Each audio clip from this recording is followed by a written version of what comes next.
ఒకటి ఈ నక్కపల్లి ఎస్సీజెడ్ కానీ ఇప్పుడు వచ్చిన అరబిందో కానీ దివీస్ కానీ అటు డెక్కన్ ఇవన్నీ కూడా ఇది మన ప్రభుత్వం వచ్చినప్పుడు వచ్చినవి కావు. ఇవి 2005లో ప్రారంభించిన పరిశ్రమలు ఇవన్నీ. 2005 నుంచి నక్కపల్లి ఎస్సీజెడ్ కావచ్చు, ఇవన్నీ కూడా వైఎస్ రాజశేఖర రెడ్డి గారు ప్రారంభించిన ఇవన్నీ, ఈ కాన్సెప్ట్ ఇవన్నీ. ఇది జనసేన కానీ మిగతా మన పార్టీలు ఎవరు కూడా చేసింది కాదు. ఇది వైఎస్ రాజశేఖర రెడ్డి గారు ప్రతిపాదించింది, ఆయన ఎస్సీజెడ్ని తీసుకొచ్చింది. కానీ ఇక్కడ సమస్య ఏమొచ్చిందంటే వ్యర్థాలని శుద్ధి చేయకుండా సముద్రంలో కలిపేస్తున్నారు. తద్వారా ఏం జరుగుతుందంటే మన మత్స్య సంపద దెబ్బతింటా ఉందని. ఇదే కదా. దీనికి నేను ఒక మత్స్యకారుడిగా నా జీవనోపాధి అయితే నేను మీలాగా ఎలా ఆలోచిస్తాను, నేను కూడా అట్లాగే ఆలోచించాను. అంతేగాని నేను ఒక డిప్యూటీ సీఎంగా ఆలోచించాలా, ఒక ఎమ్మెల్యేగా ఆలోచించాలా, ఒక సాటి మత్స్యకారుడిగా ఎలా ఆలోచించాలో అట్లాగా ఆలోచించి మాట్లాడాను. ఒక క్లియర్ కట్ ఇన్స్ట్రక్షన్ మన మత్స్యకారుల దగ్గర నుంచి వచ్చింది. మేము ఎప్పుడూ కూడా పరిశ్రమలకి వ్యతిరేకం కాదు, కానీ వ్యర్థాలని కాలుష్యాలని ఎంత శుద్ధి చేసి పంపుతారన్నదే మా ప్రశ్న. ఇది రెండోది. నేనేం చెప్పానంటే పారిశ్రామికవేత్తల్ని బెదిరించి ఎవరైనా సరే, గతంలో కూడా నేను ఏం మాట్లాడానంటే వైసీపీ నాయకులను కూడా లోపలికి రమ్మని చెప్పాం. ఇది కూటమి ప్రభుత్వం అయినప్పటికీ కూడా నేను ఒకటే అడిగాను, ఇది పవన్ కళ్యాణ్ పిఠాపురం నుంచి గెలవటంలో వచ్చిన సమస్య లేదంటే ఉన్న సమస్య అంటే ఇది ఎప్పటి నుంచో ఉన్న సమస్య అని చెప్పారు. నాకు ఆ భరోసా నాకు ఇచ్చారు. నేను సందేహించడానికి అడగల, శంకించడానికి అడగల, అసలు ఎలా వచ్చింది మూలం ప్రజలందరికీ తెలియజేయడానికి. సో నేను అన్నీ మాట్లాడితే ఖచ్చితంగా ఈ కాలుష్యం మీరు లేనిపోయిన అభాండాలు మత్స్యకారులు ఎవరు వేయరు, అది నేను అర్థం చేసుకోగలను. మనం మత్స్యకారులందరూ ఎలా ఉంటాం, కష్టపడతాం, ధైర్య సాహసాలతో సముద్రంలోకి వెళ్తాం, వేటపడతాం, చిన్నపాటి గొడవలు ఉంటాయి, కానీ కక్షలు కారుణ్యాలు పెట్టుకునే జాతులు కావు. మనం గొడవ పడతాం, వేటకెళ్లేవాడికి కోపం ఉంటుంది, వేటకెళ్లేవాడికి పౌరుషం ఉంటుంది. అంతేగాని మనం ఎవరిని కూర్చొని ఒకరి పొట్ట కొట్టాలనో ఇంకోట్లా అనుకునేది కాదు. కానీ మన పొట్ట కొడుతుంటే మనకి బాధ ఉంటుంది, మనకి ఆవేదన ఉంటుంది. నేను ఒకటే చెప్పాను, సంఘాల నాయకులతో కూర్చొని మాట్లాడుతా అంటే వాళ్ళు ఒకటే చెప్పారు, మేము ఎన్ని చెప్పినా మీరొచ్చి కొత్తపల్లి ఉప్పాడలో మీరు పెడితే తప్ప ఈ మన యువత మాట వినరు, దయచేసి ఈ మాట చెప్పండి అంటే నేను సంఘాల నాయకులందరితో పాటు మత్స్యకారి పెద్దలందరితో పాటు చాలా మంది యువతను అడిగాను. దాదాపు 8-9 మంది యువతతోనే ప్రత్యేకించి అడిగాను. చెప్తే వాళ్ళు చాలా ప్రోగ్రెసివ్గా ఉన్నారు. వాళ్ళు అడిగింది ఏంటంటే, ఒకటి, ఈ వ్యర్థాలని ఎలా శుద్ధి చేస్తారు, శుద్ధి చేస్తే మేము పొల్యూషన్ కంట్రోల్ బోర్డుని మేము ఎలా నమ్మాలి, వాళ్ళేమో చేయట్లేదు అన్నారంటే దానికి నేనేం చెప్పానంటే కలెక్టర్ గారు షణ్మోహన్ గారితో మాట్లాడి నాకు సమయం ఎంత ఇస్తారు ఇవన్నీ చేయడానికి అంటే నేను 3 దఫాలుగా పెట్టుకున్నా. ఈ 3 రోజుల తర్వాత మళ్ళీ నేను ఒక పడవ తీసుకొని మీరు ఎక్కడైతే వ్యర్థాలు వస్తున్నాయో, ఎక్కడైతే మన మత్స్య సంపద నాశనం అయిపోతుందని మీరు చెప్తున్నారో వాటిలో ఒకసారి నేను వెళ్ళి చూస్తాను.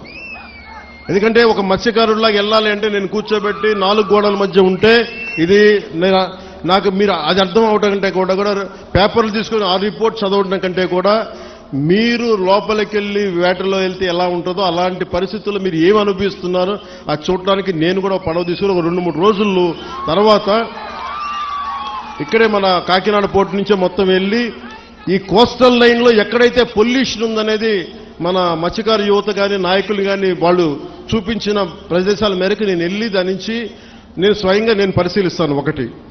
2, అసలు పొల్యూషన్ ఆడిట్ చేయమన్నాను. అది దివీస్ కావచ్చు, అరబిందో కావచ్చు, డెక్కన్ కావచ్చు, చిన్న చితక పరిశ్రమలు ఏమున్నాయో. అలాగే నిమ్మకాయల చినరాజప్ప గారు కూడా మాట్లాడుతా పెద్దాపురం నుంచి ఆయన కూడా ఏమన్నారంటే, సార్ ఇక్కడ ఇది ఒక్క సమస్య కాదు, దాదాపు 27,000 మంది ప్రత్యేకించి ఒక పరిశ్రమ ఉంది పెద్దాపురంలో, అది కూడా కాలుష్యం కాలువల్లో వదిలేస్తున్నారు. ఆ కాలువలు మనం ఉప్పాడ దాకా వచ్చేస్తున్నాయి, కాకినాడ దాకా వచ్చేస్తున్నాయి, మొత్తం పంట పొలాల్లోకి వెళ్ళిపోతుంది ఆ కాలువ, ఆ నీళ్లు. దానివల్ల అదే భూమిలోకి ఇంకిపోయి అదే మనం ధాన్యం కూడా తింటా ఉన్నాం, దానివల్ల ఒళ్ళు కూడా పారైపోతుంది, క్యాన్సరస్ అవుతుంది అనేది. సో నేను పెట్టుకుంది ఏంటంటే మనకి చాలా ఈ అభివృద్ధితో పాటు మనకు కావాల్సింది ఖచ్చితంగా పర్యావరణ పరిరక్షణ కావాల్సిందే మనకి. దాంట్లో నేను ఎక్కడ కాంప్రమైజ్ అవ్వట్లేదు. దాన్ని ఎక్కడా కూడా నేను మిమ్మల్ని వంచాలని కూడా నేను ప్రయత్నం చేయట్లా. నాకు మీకు కుదరినప్పుడు నేను రాజకీయాలు వదిలేసి వెళ్ళిపోతాను తప్ప నేను మీ న్యాయం చేయలేనప్పుడు నేను కూర్చోబెట్టి నాకు నిజంగా మీ గుండెల్లో పెట్టుకున్న అభిమానం కంటే కూడా నేను పదవులుగా నేను ఏం చూడను. కాకపోతే ఈ పదవి ఉన్నది చాలా మందితో కూర్చొని సామరస్యపూర్వకంగా ఎలా పరిష్కారం చేయాలి అన్నదే నా తపన. సో నేనేం చెప్పానంటే ముఖ్యంగా నేను చెప్పింది ఏంటంటే అసలు ఎంత పొల్యూషన్ జరుగుతుంది ఆ ఆడిట్ని ఒకసారి చేయమని చెప్పాం. ఆడిట్ చేద్దాం, అసలు ఎంత కాలుష్యం ఉందనేది చెప్తే అందరూ అడిగారు. జగన్మోహన్ గారు మొత్తం సంఘాల నాయకులందరితో మాట్లాడి అక్కడ ఉన్న యువతతో కూడా మాట్లాడి ఈరోజు దాదాపు 100 మంది పైగా వచ్చారు. వాళ్ళందరితో మాట్లాడి మీ ప్రతినిధులుగా మేము అడిగింది ఏంటంటే జగన్మోహన్ గారు, కలెక్టర్ గారు కనీసం మాకు 100 days టైం ఉంటే దీని మీద యాక్షన్ ప్లాన్ చేద్దామని ఒకసారి, అంటే ఎలా చేద్దాం దీనికి సంబంధించి. ఎందుకంటే మీరు బోట్లు దెబ్బతినకూడదు, మీకు మీ వేటకి ఇబ్బంది పడకూడదని దీనికి ఏం చేయాలంటే ఒక ప్రాపర్ యాక్షన్ ప్లాన్ ఒక 100 రోజుల సమయం అని అడిగాం. సో మిమ్మల్ని కూడా నేను ప్రతిపాదిస్తుంది, మిమ్మల్ని అభ్యర్థిస్తుంది, మీ అందరినీ వేడుకుంటుంది.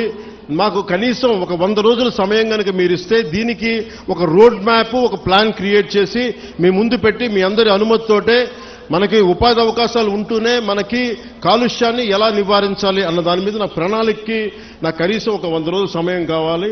ఆ 100 రోజుల సమయాన్ని మిమ్మల్ని ఇమ్మని నేను ఆర్థించడానికే నేను ఈరోజు మీ ముందుకు వచ్చాను. నాకు ఒక 3 నెలల నుంచి 100 రోజుల సమయం కావాలి.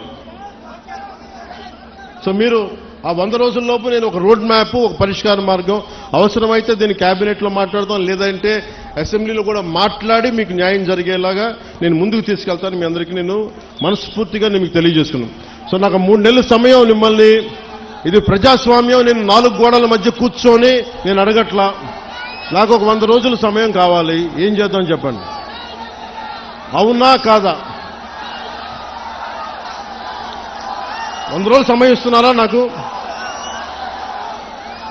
ఇస్తున్నారా? 100 రోజులు సమయం ఇస్తున్నారా లేదా నాకు చెప్పాలి. అలా కుదరదు నాకు. ఎందుకు చెప్తా, మీరు 100 రోజుల సమయం ఇవ్వకపోతే, మీరు 100 రోజుల సమయం ప్రాక్టికల్గా మీరు ఆలోచించండి. 100 రోజుల సమయం ఇవ్వకపోతే, ఎందుకంటే రాత్రికి రాత్రి పొల్యూషన్ ఏం జరుగుతుందో మనం ఆడిట్ చేయడానికి కూడా చాలా టైం పడుతుంది. ఆడిట్ చేసిన తర్వాత వ్యర్థాలు ఉన్నాయి అంటే వీళ్ళకి ఎందువల్ల వ్యర్థాలను విడుదల చేస్తున్నారు. ఎందుకంటే మీరు 4 రోజులు ధర్నా చేస్తే 5వ రోజు పరిష్కారం నిజంగా రాదు. ఎందుకంటే దీని వెనక చాలా ఉన్నాయి. పరిశ్రమలు మనం ఇచ్చింది కాదు, వైసీపీ నాయకులు ఇచ్చింది.